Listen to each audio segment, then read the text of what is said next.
Dear students, today we will discuss Deposit Insurance and Credit Guarantee Corporation.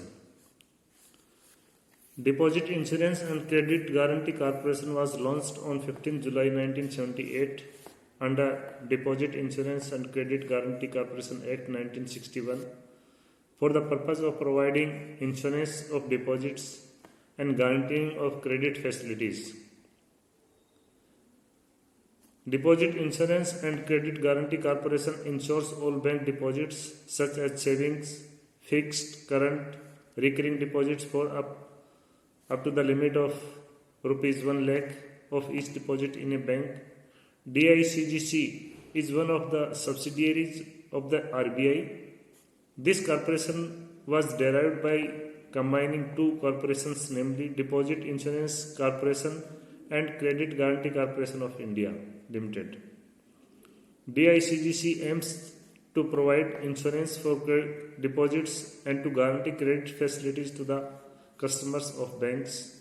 The role of DICGC helps establish truth in the banking functions amongst customers and depositors in India. When we talk about origin of the DICGC, the concept of insuring deposits kept with banks received attention for the first time in the year 1948 after the banking crisis in Bengal. The questions came up for the reconsideration in the year 1949, but it was decided to hold it in abeyance till the RBI ensured adequate arrangements for inspection of banks. Subsequently, in the year 1950, the Rural Banking Inquiry Committee also supported the concept. Serious thought to the concept was, however, given by the RBI and Central Bank after the crash of the Pillai Central Banks Limited and the Lakshmi Bank Limited in 1960. The Deposit Insurance Corporation Bill was introduced in the Parliament on August 21, 1961. After it was passed by the Parliament, the bill got the assent of the President on December 7, 1961, and the Deposit Insurance Act 1961 came into force on January 1, 1962. The Deposit Insurance scheme was initially extended to functioning commercial banks only. This includes the State Bank of India and its subsidiaries, other commercial banks, and the branches of the foreign banks operating in India. Since 1968, with the enactment of the Deposit Insurance Corporation Amendment Act 1968, the corporation was required to register the eligible cooperative banks as insured banks under the provision of Section 30A of the Act. An eligible cooperative banks means a cooperative banks, whether it is a state cooperative bank, a central cooperative bank, or a primary cooperative bank in a state which has passed the enabling legislation amending its Cooperative Societies Act, requiring the state government to vest power in the Reserve Bank to order the Registrar of Cooperative Societies of the state to win up a cooperative banks or to supersede its committee of management and to require the registrar not to take any action for winding up, amalgamation or reconstruction of a cooperative banks without prior sanction in writing from the Reserve Bank of India. Further, the Government of India, in consultation with the Reserve Bank of India, introduced a credit guarantee scheme in July 1960.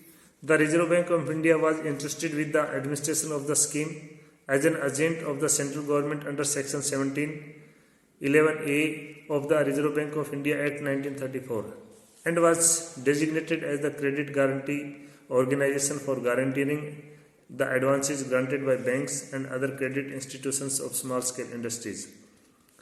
The Reserve Bank of India operated the scheme up to March 31, 1981. The Reserve Bank of India also promoted a public limited company on January 14, 1971, named the Credit Guarantee Corporation of India Limited. The main thrust of the credit guarantee schemes introduced by the Credit Guarantee Corporation of India was aimed at encouraging the commercial banks to cater to the credit needs of the hitherto neglected sectors, particularly the weaker section of the society engaged in non-industrial activities, by providing guarantee to the loans and advances granted by the credit institutions to small and needy borrowers covered under the priority sector. With a view to integrating the functions of deposit insurance and credit guarantee, the above two organizations, that is DIC and CGCI, were merged, and the present Deposit Insurance and Credit Guarantee Corporation came into existence on July 15, 1978. Consequently, the title of Deposit Insurance Act 1961 was changed to the Deposit Insurance and Credit Guarantee Corporation Act 1961. What are the objectives of DICGC? To contribute to stability and public confidence in the banking system through provisions of deposit insurance and credit guarantee to small depositors and borrowers. Hence, in case of failures of a bank, DICGC undertakes to compensate small deposits by repaying them the amount deposited in any bank. All commercial banks, including foreign, local, cooperative banks and regional rural banks, are covered by the Deposit Insurance and Credit Guarantee Corporation. What are the salient features of DICGC guarantee? Every depositor is provided with 1 lakh guarantee for both the principals and interest amount. If the customer has account in various banks, all the accounts will be insured for 1 lakh each. If the customer has access to more than one account in a bank, all the accounts will be considered as one account. The depositors or customers can avail the benefits of deposit insurance for free of cost. On the other hand, the deposit insurance premium is paid by the insured bank to the DICGC.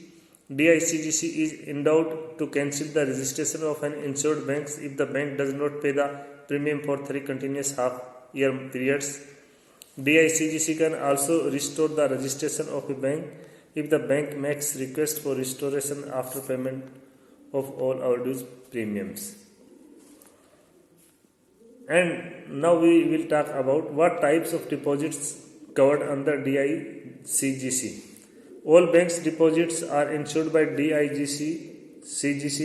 They are saving deposits, current deposits, recurring deposits, etc. The following deposits are not covered by this scheme: deposits made by the foreign governments, deposits made by central state governments, interbank deposits, deposits made by the state land development banks with the state cooperative banks, any amount due and deposit received outside India, the amount that is paid by the corporation with the previous approval of the RBI.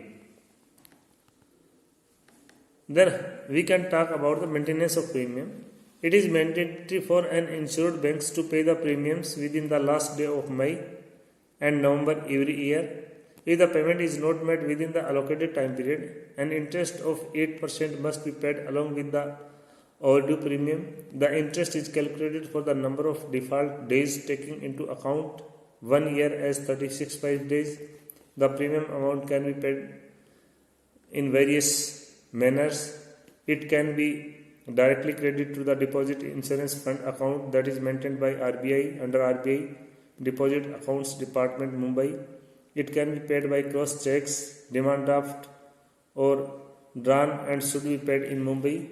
The formula for working out the half-yearly premiums is we can calculate by multiplying deposits in rupees rounded to thousands, multiply by 0.05 upon 100. The deposits should be rounded off to the nearest 1000 rupee. Then how funds can be maintained? Maintenance of funds. The funds that are maintained by the corporation are Deposit Insurance Fund, Credit Guarantee Fund,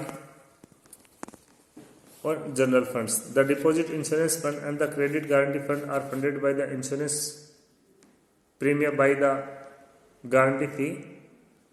These funds are used to compensate the respective claims. The general fund is used for the establishment and administrative expenses of the corporation.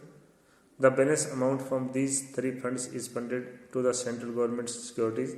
The income received from such investment is credited to the respective banks. Thank you.